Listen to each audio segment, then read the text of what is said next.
Hello, and welcome to the Vlogging Pod. Today, we're focusing on a straightforward breakdown of what has actually been released in the recent Epstein document disclosures. We're keeping this factual and direct, without added speculation or noise, so we can see exactly what is known versus what is still unclear. First, we look at what was released and how a large set of documents totaling over 20,000 pages was published by the Oversight Committee. These files, including emails, court materials, transcripts, and media records. Within these materials are the now widely discussed emails where Epstein referenced the head of this administration in relation to a victim whose name remained redacted in the official release. Next, we look at how names and redactions have been handled in disclosed documents. The victim's actual name does not appear and is replaced entirely with a redacted label. After the release, the press secretary publicly identified the victim as Virginia Giuffre, which was not information visible in the documents themselves.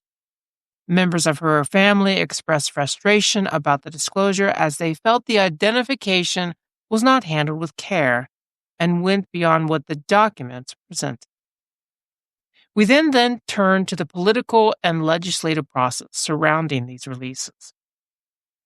There is ongoing movement in Congress to force more transparency through measures like the Epstein Files Transparency Act.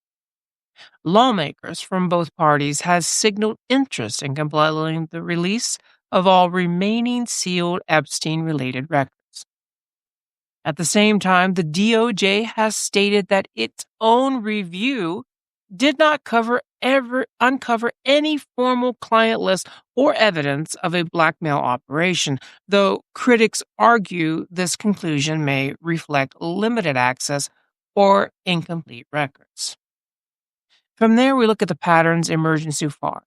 The emails released showed that Epstein referenced the head of this administration more than once, including comments about time spent at his home and remarks suggesting awareness of the presence of underage girls.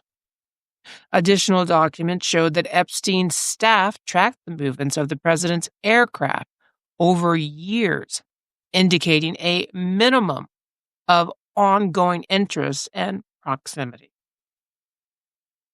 These do not establish criminal wrongdoing, but they show a level of connection that extends beyond the commonly stated narrative of a distant acquaintance. Finally, we look at what remains uncertain or unreleased. Many documents are still sealed, heavily redacted, or under agency review, leaving large gaps in the overall picture. There is no confirmed list of associates, no complete accounting of Epstein's contacts, and no final determination of the full scope of evidence held by the DOJ, FBI, or Epstein estate. As a result, what has been released raises significant questions, but does not yet provide a complete record. Much of the story remains in partial form, shaped by what has been disclosed and what is not. What we should also inform you as of late is that there are reports that Attorney General Bondi has asked a U.S. attorney in the Southern District of New York to oversee a Department of Justice investigation into Epstein's connections to Democrats and financial institutions. Moreover, congressional oversight committees are pressing Bondi and the DOJ for full access to the Epstein files, including invoking rare rules to force document release. How this will play out alongside a potential ongoing investigation is still yet to be seen. Today's sources come from Time Magazine, Epstein Files, Who Was Named, CBS News, Newly released Epstein emails referencing Trump, ABC News, House Democrats release new Epstein emails, Time Magazine, White House names Epstein victim after release, The Guardian, Epstein documents showed tracking of Trump travel. Associated Press, DOJ says no evidence of client list. Thank you for listening. Until next time, bye-bye for now.